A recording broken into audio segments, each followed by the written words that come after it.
Bonjour à tous, donc ici c'est Jean-Jean alias Jean-Jean la Bricole et sur cette chaîne je parle de crypto-monnaie.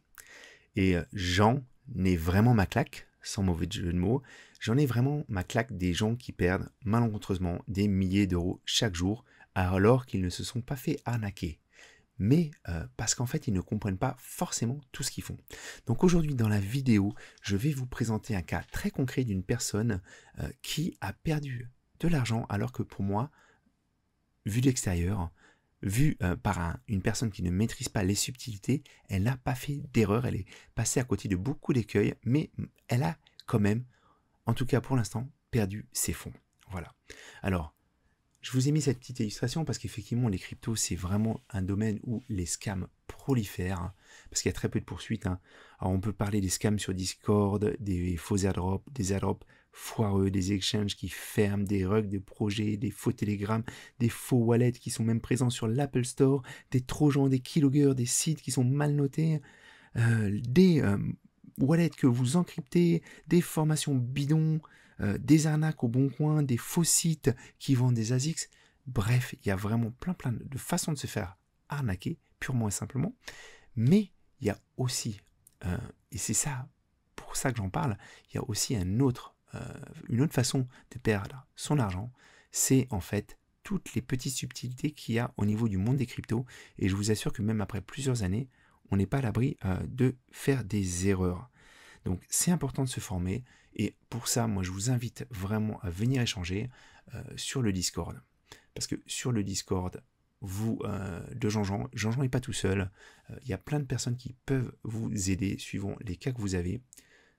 Et je voulais vous rappeler que d'abord sur le Discord, on a la chance d'avoir un vrai pool opérateur, hein, de rêve, hein, j'ai mis. Hein. Donc c'est ARA. On a des mineurs très aguerris qui ont vraiment vécu beaucoup de situations, qui ont pris part à de très nombreux projets et qui sont toujours là pour vous répondre, pour vous aider. Donc je pense notamment à Cebus, à Smad, un admin About Moi qui est toujours là aussi pour vous aider.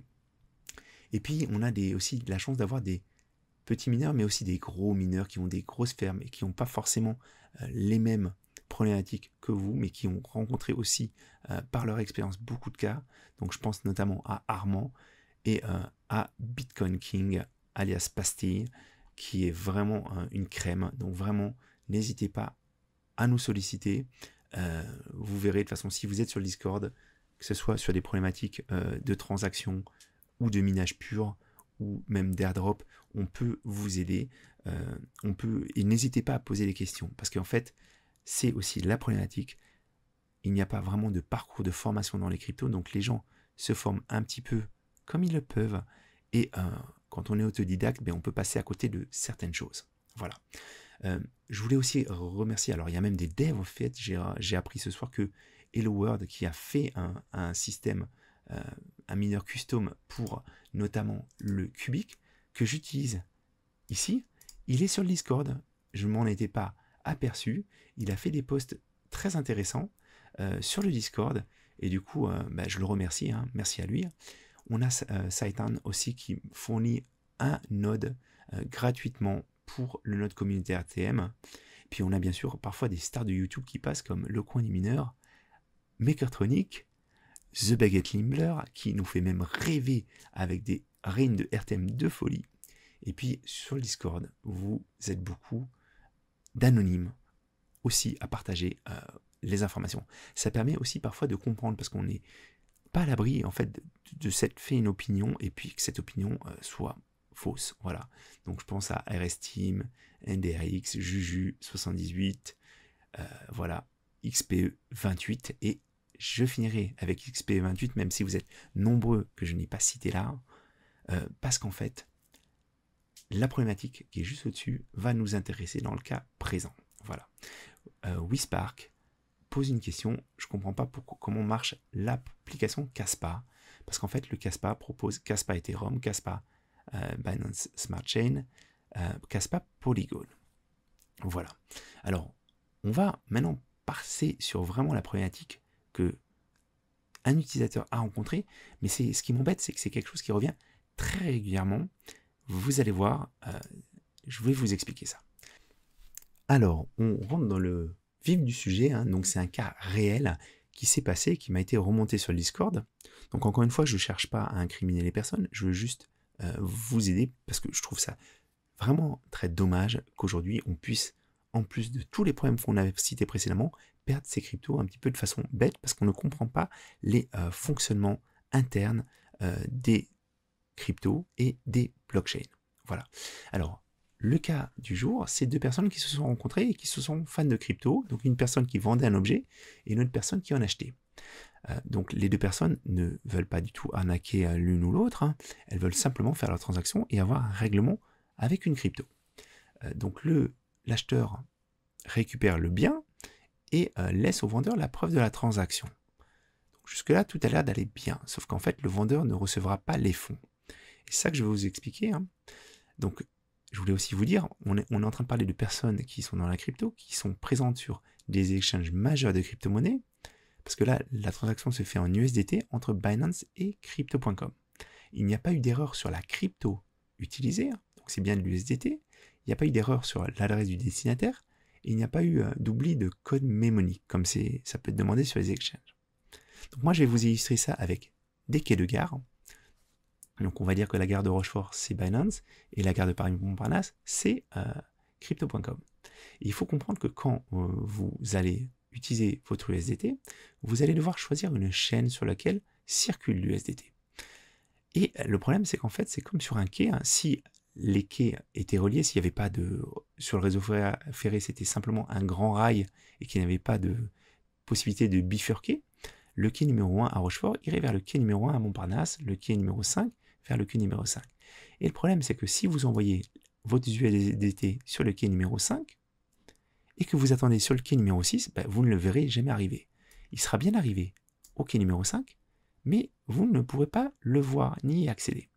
Et c'est bien la problématique qu'on a ici, parce qu'en fait, quand cet envoi a été fait, alors les exchanges essaient de vous mettre en garde, mais quand on ne comprend pas la subtilité, on peut se tromper, hein, c'est qu'en fait, il y avait, on va dire, 3 chaînes. J'ai pas vérifié, mais on va dire, chez Binance, à la gare de Rochefort, il y a 3 quais. Donc en fait, vous sélectionnez le quai que vous souhaitez ici. Le problème, c'est qu'en fait, chez Crypto.com, le quai numéro 1 n'est pas pris en charge. Parce que le BNB, c'est la crypto de Binance de base. Et du coup, ils ont décidé de ne pas la prendre en charge actuellement. Parce que ça, en plus, ça peut évoluer. Et ce qui se passe, c'est qu'en fait, dans le cas présent,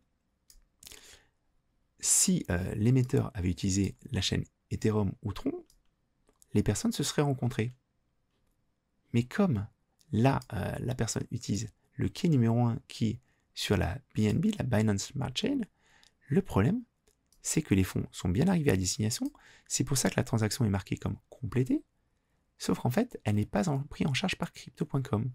Et donc, en fait, le vendeur est floué, il n'a pas reçu les fonds. Voilà. Alors, ce qui est encore plus traître, c'est que rien n'empêche un jour Crypto.com de lister la Binance Smart Chain. Les blockchains qui ne sont pas prises en compte actuellement peuvent l'être par la suite. Donc, si jamais Crypto.com décide de prendre pour l'USDT la chaîne de Binance, à ce moment-là, bingo, en théorie, alors je dis bien en théorie, parce que je ne sais pas comment il ferait dans ce cas-là, mais en théorie, les fonds seraient retrouvés. Et à ce moment-là, le vendeur aura reçu ses fonds.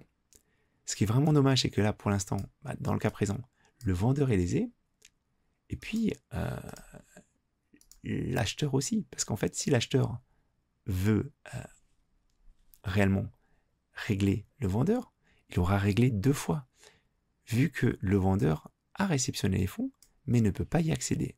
Voilà. Donc c'est vraiment des nouveaux problèmes qui apparaissent avec les crypto-monnaies, avec l'essor de différentes chaînes de coins qui sont supportées dans différentes blockchains, et il n'y a pas de, aujourd'hui en tout cas, de solution facile pour ça, parce qu'en fait, avant de faire la transaction, on ne peut pas savoir si la chaîne est prise en charge en face. Voilà. Donc c'est ce que je voulais vous expliquer ce soir. C'est quelque chose qui est les exchanges essaient de faire un travail dessus, mais j'ai déjà eu le cas précédemment d'un mineur qui aussi également avait envoyé l'ensemble de son minage. Donc c'est pour ça aussi qu'on vous invite à faire toujours des transactions de test pour vérifier que le destinataire reçoit réellement les cryptos. Parce que là, en fait, comme je vous dis encore une fois, les cryptos sont bien envoyés, la transaction est bien arrivée. Elle est bien arrivée, mais sur une chaîne qui n'est pas prise en charge actuellement par crypto.com. Donc c'est vraiment une erreur rageante, surtout qu'en plus, on passe après toutes les problématiques qu'on peut avoir de scam et autres. Voilà. Donc n'hésitez pas, comme je vous dis, les cryptos, ça reste un monde complexe, qui est en plus en constante évolution, et même après plusieurs années, moi clairement je ne maîtrise pas tout. Donc de toute façon, personne n'avait de la vue ensemble, et on est là, nous on essaie de s'entraider. Donc c'est pour ça que moi je vous invite vraiment, si ce n'est pas déjà fait, à nous rejoindre sur le Discord. C'est pareil aussi, on a autour de Jean-Jean des poules de minage que Ara a développé. Et regardez, par exemple, en plus en ce moment, sur le Caspar, on est en période de chance. Regardez, on a trouvé des blocs avec 6% d'effort, 7%, 5%, et notre luck est vraiment pas mal du tout. Voilà. Donc si vous êtes mineur, rejoignez-nous. Et si vous avez des questions, n'hésitez pas à les poser. Bien sûr, si vous avez aimé cette vidéo, un petit pouce vers le haut, ça fait toujours plaisir et n'hésitez pas à vous abonner. Voilà. Donc je vous dis à très bientôt les amis, c'était Jean-Jean.